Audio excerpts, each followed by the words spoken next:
Beberapa waktu lalu, Iran akhirnya membalas kejahatan Israel. Banyak rudal dikirim ke wilayah Israel sebagai bentuk peringatan keras atas serangan brutal yang sebelumnya menewaskan tentara dan ilmuwan mereka.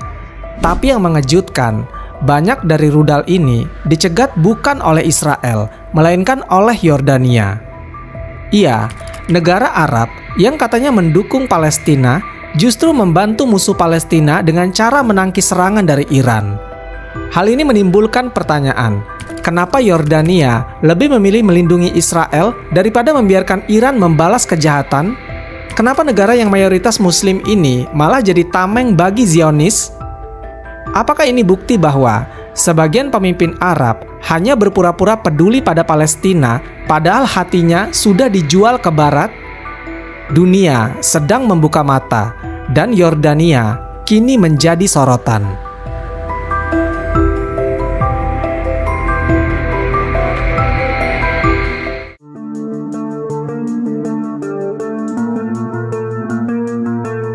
Selama ini, Yordania dikenal sebagai negara Arab yang katanya netral.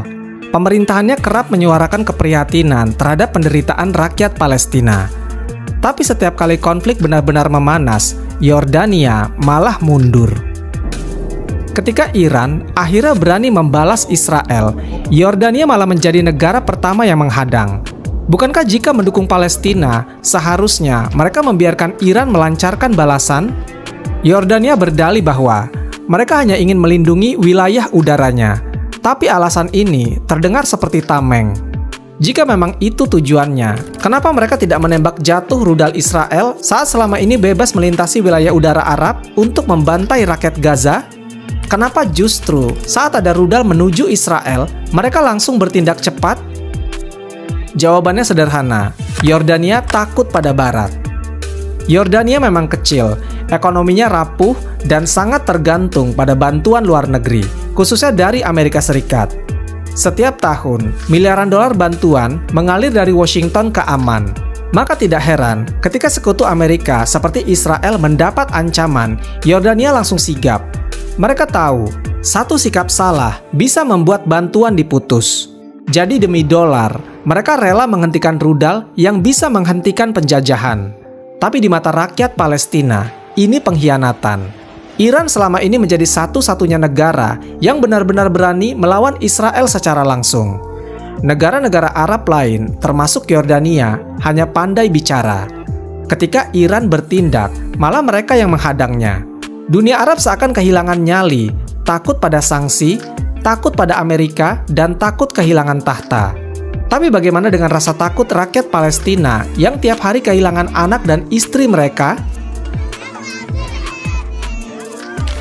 Yordania memang bisa berdalih bahwa mereka berhak menjaga wilayah udara mereka, tapi dalam situasi seperti ini, semua orang tahu ini bukan soal teknis militer, tapi soal keberpihakan.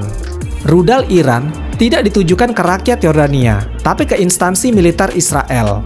Dan itu pun sebagai balasan atas serangan sebelumnya yang membunuh para pejabat militer Iran. Ini bukan soal melindungi rakyat, tapi soal menyenangkan tuan. Yordania tahu, bila mereka membiarkan rudal itu lewat, mereka akan dimusuhi Israel dan Amerika. Tapi jika mereka mencegat, setidaknya mereka akan tetap aman. Maka pilihan itu pun diambil, walau harus menginjak rasa solidaritas kepada Palestina. Di media sosial, netizen Arab ramai mengecam langkah Yordania. Banyak yang menyebut mereka pengecut, pengkhianat, bahkan anjing penjaga Israel. Hashtag Yordania pengkhianat sempat ramai di kalangan pendukung Palestina. Bahkan sebagian warga Yordania sendiri kecewa berat. Sebab mereka sadar, langkah ini bukan menyelamatkan rakyat, tapi menyelamatkan kursi kekuasaan. Yang lebih ironis, pejabat Yordania justru membanggakan keberhasilan mereka mencegat rudal Iran. Mereka ingin tampil seperti pahlawan di mata Barat, padahal yang mereka lakukan hanyalah membela penjajah dan menghadang saudara sesama Muslim yang ingin menolong. Di tengah semua ini, Iran tetap melangkah. Mereka tahu bahwa dukungan dari negara Arab tidak bisa diandalkan, tapi itu tidak bisa menghentikan mereka. Iran adalah satu dari sedikit negara yang berani menyebut Israel sebagai penjajah. Mereka memberikan senjata ke kelompok perlawanan seperti Hizbullah dan Hamas, ketika yang lain bahkan takut menyebut nama Zionis. Tapi ketika rudal mereka diarahkan untuk membalas Israel, mereka harus berhadapan dengan bangsa sendiri, bukan musuh yang menghadang, tapi tetangga yang katanya bersaudara. Maka ada satu pertanyaan yang menggelitik nurani kita, yaitu, siapa sebenarnya yang sedang membela Palestina dan siapa yang diam-diam membela Israel?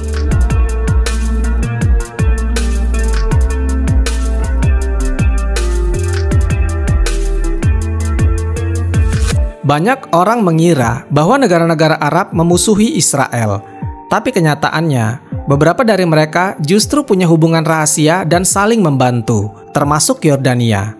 Sejak menandatangani perjanjian damai pada tahun 1994, Yordania dan Israel telah menjalin banyak kerjasama, mulai dari ekonomi, pengelolaan air, hingga keamanan perbatasan. Bahkan meski rakyat Yordania sering marah terhadap Israel karena kekejaman di Palestina, pemerintahannya tetap menjaga hubungan baik di belakang layar. Diam-diam, mereka berbagi intelijen, latihan militer, dan saling lindungi aset masing-masing.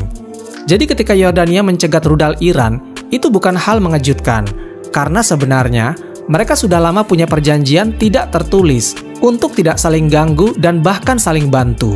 Serangan rudal Iran ke Israel bukan sekedar aksi militer, itu adalah simbol bahwa masih ada negara muslim yang tidak tunduk, dan masih ada yang berani melawan penjajah dengan cara nyata.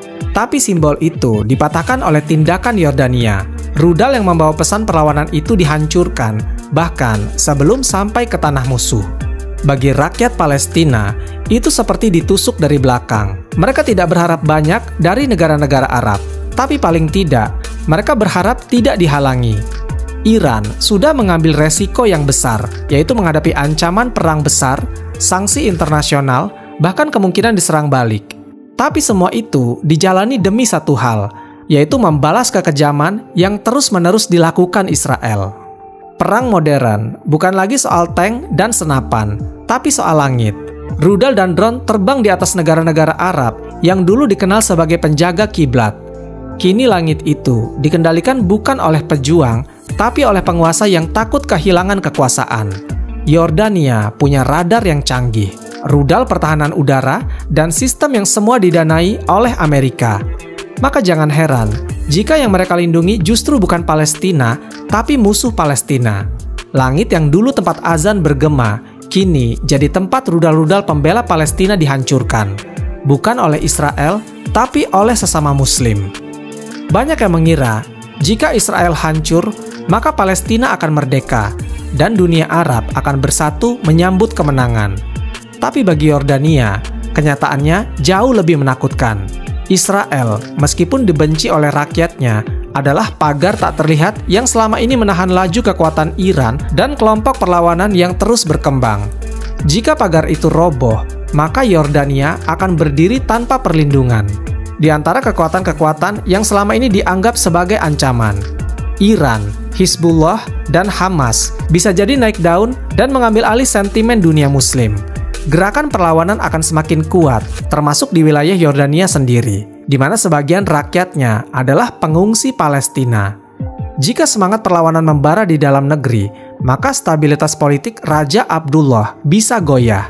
Jadi ketika rudal Iran terbang menuju Israel, Yordania melihat itu bukan sekedar ancaman bagi Zionis, tetapi juga bagi kursi kekuasaan mereka sendiri. Maka dihentikanlah rudal itu, bukan untuk menyelamatkan nyawa warga sipil, tapi untuk menjaga agar pagar pelindung kekuasaan mereka tetap berdiri. Setiap kali Gaza dibantai oleh Israel, reaksi Yordania nyaris selalu sama, yaitu mengutuk keras, mengirim pernyataan resmi, lalu diam. Tidak ada tindakan nyata, tidak ada pemutusan hubungan, tidak ada ancaman ekonomi, dan tidak ada upaya untuk mengusir duta besar Israel dari Aman.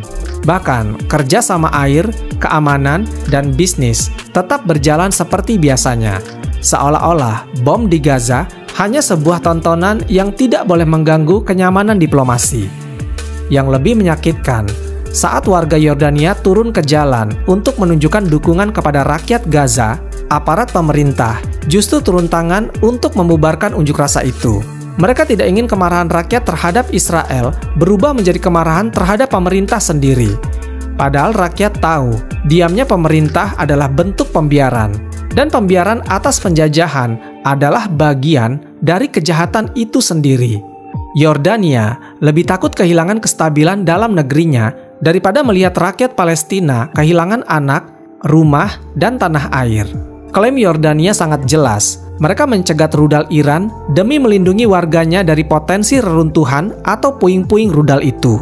Tapi pertanyaannya sederhana, mengapa alasan melindungi warga sipil itu tidak berlaku saat Israel menjatuhkan bom ke Gaza? Kenapa sistem pertahanan udara Yordania tidak pernah aktif untuk mencegah jet-jet tempur Israel yang melintasi langit kawasan mereka? Kenapa mereka hanya sigap saat rudal mengarah ke Israel, tapi selalu tutup mata saat rudal keluar dari Israel menuju tanah Palestina? Jawabannya pahit, karena Yordania bukan sedang melindungi rakyat, tapi melindungi kepentingan diplomatik, kepentingan ekonomi, kepentingan status quo, dan kepentingan agar kursi kekuasaan tidak diganggu oleh gelombang solidaritas rakyat. Bagaimana nasib Yordania kalau Palestina benar-benar merdeka? Sekitar setengah dari populasi Yordania adalah warga keturunan Palestina. Mereka hidup di pengungsian sejak 1948, lahir di tanah asing, dan tumbuh tanpa identitas negara sendiri. Mereka adalah api kecil yang selama ini dijaga agar tetap padam. Tapi bayangkan, kalau Gaza dan tepi barat benar-benar lepas dari Israel, kemudian berdiri sebagai negara yang sah, maka apa yang terjadi selanjutnya? Rakyat Palestina di Yordania akan menuntut kembali. Mereka ingin pulang, mereka ingin berperan, dan mereka akan mengguncang struktur politik dalam negeri. Mungkin mereka akan menuntut hak-hak yang selama ini dibungkam, dan ketika orang-orang ini bersatu, bisa saja mereka menggoyangkan tahta yang sudah rapuh itu. Maka secara brutal, Yordania butuh Palestina tetap dijajah. Sebab jika Palestina merdeka, Yordania kehilangan alasannya untuk menahan 2 juta manusia dalam diam. Pada akhirnya, sejarah akan mencatat bukan hanya siapa yang menyerang, tetapi juga siapa yang menghalangi. Rudal-rudal Iran yang meluncur ke langit Israel bukan hanya senjata, tapi simbol bahwa masih ada keberanian di tengah ketakutan. Tapi Yordania, yang dulu berdiri di garis depan solidaritas Arab, kini memilih peran baru, yaitu penjaga status quo. Mereka mencegat bukan hanya misil, tapi juga harapan. Dan di detik itulah, dunia menyadari bahwa musuh Palestina bukan hanya Zionis yang menjajah tanahnya, tetapi juga para tetangga yang diam-diam menjaga agar penjajahan itu tidak pernah benar-benar berakhir. Wallahu a'lam bishawab. Semoga kisah ini bermanfaat. Lebih dan kurangnya mohon dimaafkan. Yang benar datangnya dari Allah Subhanahu wa Ta'ala. Khilaf atau keliru itu datangnya dari saya pribadi sebagai manusia biasa. Sampai ketemu di kisah-kisah seru yang penuh makna selanjutnya. Saya akhiri. Wassalamualaikum warahmatullahi wabarakatuh.